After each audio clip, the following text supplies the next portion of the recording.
আপোনালোকে জানে যে অহাকালি আমাৰ সমগ্ৰ ৰাজ্যতে অৰুণোদয় আঁচনিৰ তৃতীয় সংস্কৰণ শুভাৰম্ভ হ'ব ৰাজ্যৰ 30 লাখ লোকে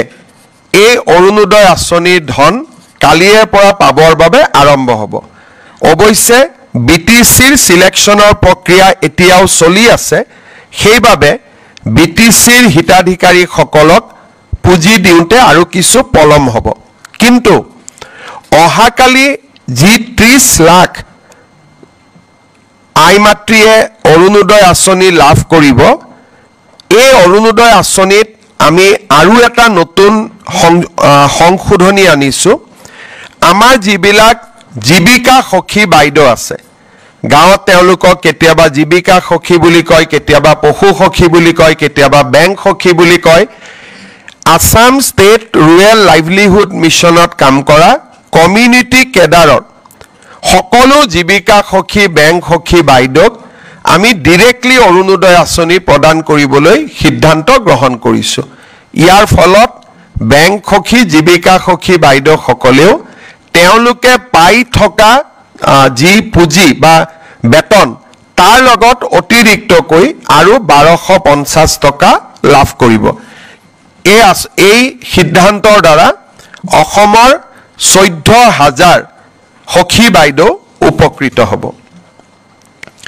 আজি কেবিনেটত আমি এটা যথেষ্ট ডাঙৰ সিদ্ধান্ত গ্ৰহণ কৰোঁ আপোনালোকে জানে যে ইমান দিনে এনপিএছ ওপিএছ ৰাজ্য চৰকাৰৰ কৰ্মচাৰীসকলৰ বাবে এটা আলোচনাৰ বিষয়বস্তু আছিল ভাৰত চৰকাৰে এটা সিদ্ধান্ত গ্ৰহণ কৰিছিল যে 25 বছৰ কাম কৰি থকা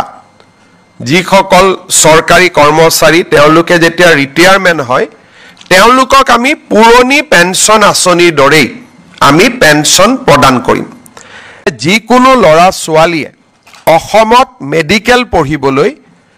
আপ টু দা মেট্ৰিকুলেশ্যন অসমত তেওঁলোকে পঢ়িবই লাগিব ইয়াৰ ফলত অসমৰ যদি কোনো সেনাবাহিনীৰ জোৱান আছে সিআৰপিএফৰ জোৱান আছে অসমৰ যদি কোনো লৰা ছোৱালীয়ে কেন্দ্ৰীয় চৰকাৰত কাম কৰে আৰু চাকৰি সূত্ৰে তেওঁলোকৰ লৰা ছোৱালীয়ে যদি অসমৰ বাহিৰত পঢ়িব লাগিছিলে তেওঁলোকে অসমৰ মেডিকেল কলেজত সিট পোৱাৰ পৰা বঞ্চিত হৈ থাকিবলগীয়া হৈছিল ৰাজ্য চৰকাৰে আজি এটা সিদ্ধান্ত গ্ৰহণ কৰে যে যদি বাহিৰত কাম কৰা ব্যক্তিজনৰ 3টা প্ৰজন্ম অসমত আছিল তাৰ মানে তেওঁলোকৰ দেউতাক মাক আজু ককা 3টা প্ৰজন্ম যদি অসমৰ হয় তেনেহলে তেওঁলোকৰ লৰা ছোৱালী এতিয়াৰ পৰা অসমৰ মেডিকেল কলেজত পঢ়িব পাৰিব অসমৰ হাই স্কুলতে পঢ়াটো এতিয়াৰ পৰা ম্যান্ডেটৰী নহব খালি কন্ডিশন এটাই যে তেওঁলোক 3টা প্ৰজন্মৰ অসমীয়া হ'ব লাগিব 71 চন হলে নহব তেওঁলোকে 3টা প্ৰজন্ম তেওঁলোকৰ দেউতাক মাক অসমৰ হ'ব লাগিব আৰু যেহেতু এতিয়া আমাৰ অসমত মেডিকেল সিট 1800 লৈকে যাব পাৰিছে এই সিদ্ধান্তই কাকো ক্ষতি নকৰে কাৰণ এতিয়া আমি দেখা পাইছো যে আমাৰ অপৰ্যাপ্ত মেডিকেল সিট আমি নিৰ্মাণ কৰিব পাৰিছো আজি কেবিনেটে মেডিকেল এডমিশনৰ ক্ষেত্ৰত অৰুণাচল প্ৰদেশত বাস কৰা মৰাণ জনগোষ্ঠীৰ লোকসকলক অসমৰ স্থায়ী বাসিন্দা হিচাপে গ্ৰহণ কৰিবলৈ সিদ্ধান্ত গ্ৰহণ কৰে তাৰ মানে অৰুণাচল প্ৰদেশৰ মৰাণ জনগোষ্ঠীৰ লোকে এতিয়া অসমত মেডিকেল পঢ়াৰ সুবিধা লাভ কৰিব আৰু they will be treated as Assamese আজি কেবিনেটে এই গুৰুত্বপূৰ্ণ সিদ্ধান্তটো গ্ৰহণ কৰে আজিৰ কেবিনেটত ৰাজ্যৰ নৱমমান শ্ৰেণীৰ 3,11,614 গৰাকী ছাত্ৰ ছাত্ৰীক একোখনকৈ বিনামূলীয়া বাইচাইকেল দিয়াৰ বাবে সিদ্ধান্ত গ্ৰহণ কৰে আৰু কেবিনেটে এই আঁচনিটো ৰূপায়ণৰ বাবে 130 কোটি টকাৰ অনুমোদন জনায় আজি কেবিনেটে আমাৰ মহাবিদ্যালয়সমূহত অলপতে হৈ যোৱা যি নামভৰ্তি আছিল সেই নামভৰ্তিত 1,75,817 জন ছাত্ৰ ছাত্ৰীয়ে গ্ৰেজুৱেট ষ্ট্ৰীমত বিনামূলীয়া নামভৰ্তি কৰিবলৈ সক্ষম হয় এওঁলোকে নামভৰ্তি বিনামূলীয়াকৈ কৰিলেও নামভৰ্তিৰ ফিজ ৰাজ্য চৰকাৰে কলেজসমূহক উভতাই দিব লাগিব আৰু তাৰ বাবে কলেজসমূহক বিনামূলীয়া নামভৰ্তিৰ বাবে ধনৰ ৰিইম্বাৰ্সমেন্টৰ বাবে কেবিনেটে আজি 126 কোটি টকা অনুমোদন কৰে অৰ্থাৎ 1,75,817 গৰাকী ছাত্ৰ ছাত্ৰী বিনামূলীয়া নামভৰ্তি কৰিবলৈ সক্ষম হৈছিল আৰু ৰাজ্য চৰকাৰে 126 কোটি টকাৰ খৰচ এই আঁচনিটোৰ বাবে ব্যয় কৰিব আজি আমাৰ কেবিনেটে অসমৰ বিভিন্ন বিভাগত কাম কৰি থকা 1231 জন আৰু অসম সচিবালয়ত কাম কৰি থকা 99 গৰাকী কেজুৱেল ফিক্স পে এমপ্লয়িজক বিভিন্ন ধৰণে সহায় কৰাৰ বাবে সিদ্ধান্ত গ্ৰহণ কৰিছে ৰাজ্যত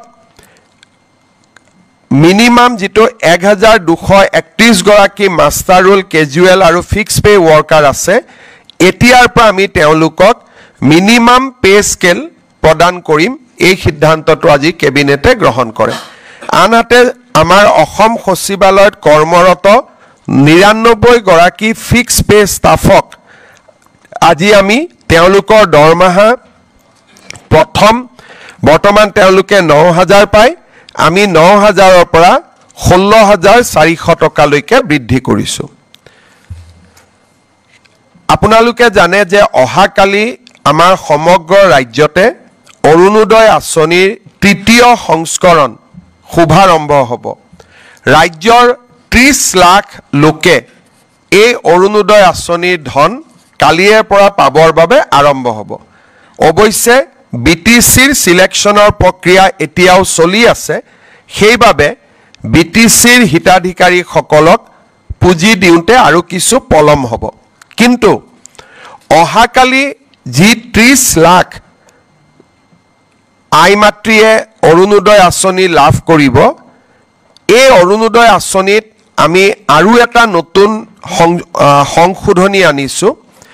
আমাৰ যিবিলাক জীৱিকা সখী বাইদেউ আছে গাঁৱত তেওঁলোকক কেতিয়াবা জীৱিকা সখী বুলি কয় কেতিয়াবা পশু সখী বুলি কয় কেতিয়াবা বেংক সখী বুলি কয় আসাম ষ্টেট ৰুৰেল লাইভলিহুড মিছনত কাম কৰা কমিউনিটি কেডাৰৰ সকলো জীৱিকা সখী বেংক সখী বাইদেউক আমি ডাইৰেক্টলি অৰুণোদয় আঁচনি প্ৰদান কৰিবলৈ সিদ্ধান্ত গ্ৰহণ কৰিছো ইয়াৰ ফলত বেংক সখী জীৱিকা সখী বাইদেউ সকলেও তেওঁলোকে পাই থকা যি পুঁজি বা বেতন তাৰ লগত অতিৰিক্তকৈ আৰু 1250 টকা লাভ কৰিব এই সিদ্ধান্তৰ দ্বাৰা অসমৰ 14000 সখী বাইদেউ উপকৃত হ'ব আজি কেবিনেটত আমি এটা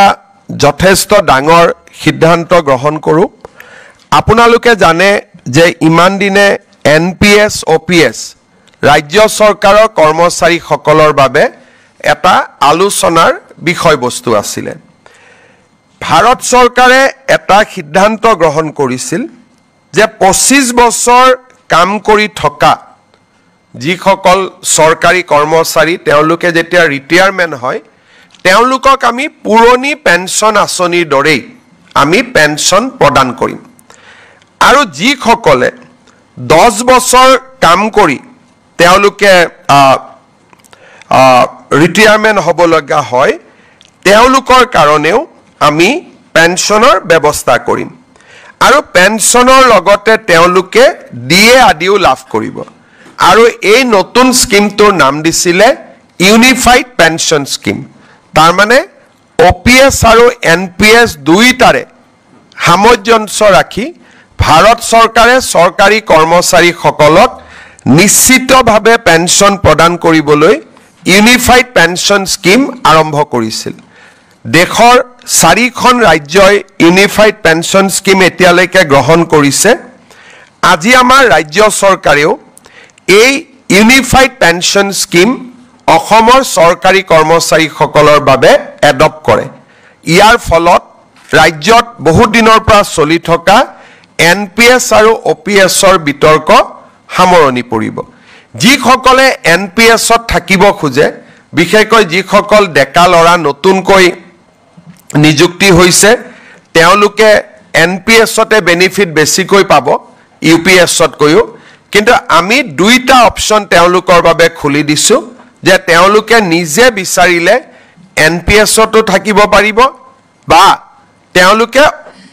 UPSতো যাব পাৰিব UPSলৈকে যোৱা মানে তেওঁলোকে নিশ্চিত পেনশন OPSৰ লোকসকলে যেনেকৈ পাই আছিলে ওল্ড পেনশন স্কিমৰ UPSত গলে তেওঁলোকে নিশ্চিতভাৱে পেনশন লাভ কৰি থাকিব আজি এই আঁচনিখন ৰাজ্য চৰকাৰৰ কেবিনেটে গ্ৰহণ কৰে আৰু এবছৰৰ ভিতৰত কৰ্মচাৰীসকলে সিদ্ধান্ত ল'ব পাৰিব যে আমি NPSত থাকিম নে আমি UPSলৈকে যাম ইয়াৰ ফলত ৰাজ্যত চলি থকা বা দেশত চলি থকা এটা বহুদিনীয়া বিতৰ্কৰ সামৰণি পৰিব বুলি আমি আশা কৰিছো আজি কেবিনেটত কেইটামান আৰু গুৰুত্বপূৰ্ণ আমি সিদ্ধান্ত লৈছো এটা হৈছে ধুবুৰী আৰু সাউথ সালমাৰা জিলাত আৰু লগতে অসমৰ চৰ অঞ্চলত কাম কৰি থকা যিখিনি আমাৰ ছোৱালী শিক্ষয়িত্ৰী আছে তেওঁলোকক আমি গৃহ জিলালৈকে ট্ৰান্সফাৰ কৰাৰ বা গৃহ জিলাৰ সমীপৰ এখন জিলালৈকে ট্ৰান্সফাৰ কৰাৰ কাৰণে আমি সিদ্ধান্ত লৈছো তাৰ মানে সাউথ সালমাৰা ধুবুৰী বা চৰ অঞ্চলত যিসকল ছোৱালী শিক্ষয়িত্ৰী কাম কৰি আছিলে 5 বছৰ চাকৰি সম্পূৰ্ণ হৈছে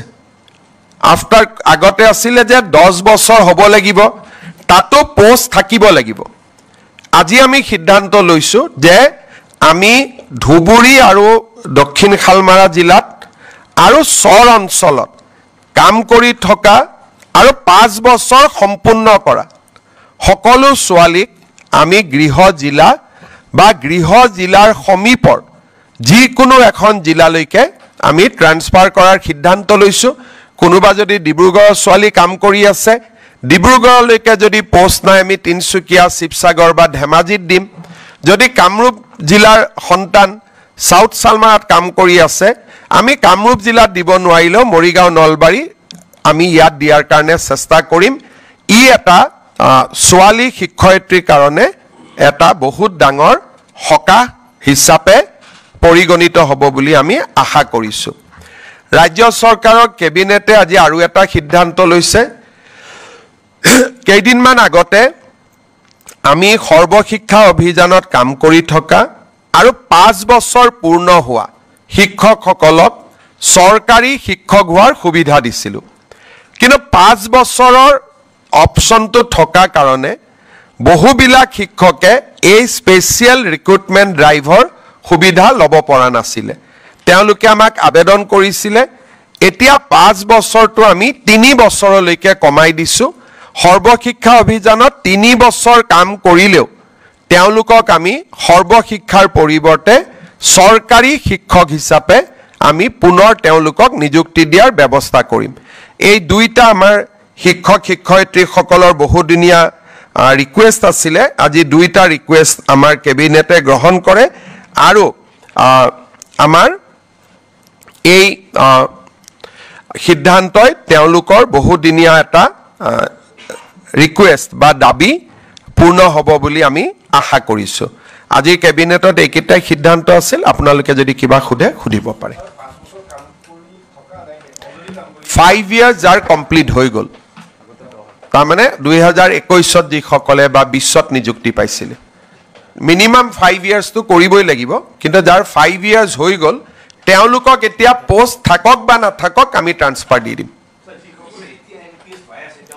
তেওঁলোকে এবছৰৰ ভিতৰত সিদ্ধান্ত ল'ব নহয় সৰকাৰী কৰ্মচাৰী হ'ব লাগিব ৰিটায়াৰ্ড কৰা মানুহে এটোত আৰু শিফট কৰিব নোৱাৰে যোন ৰিটায়াৰ হৈ গল তেওঁ ৰিটায়াৰ হৈ গল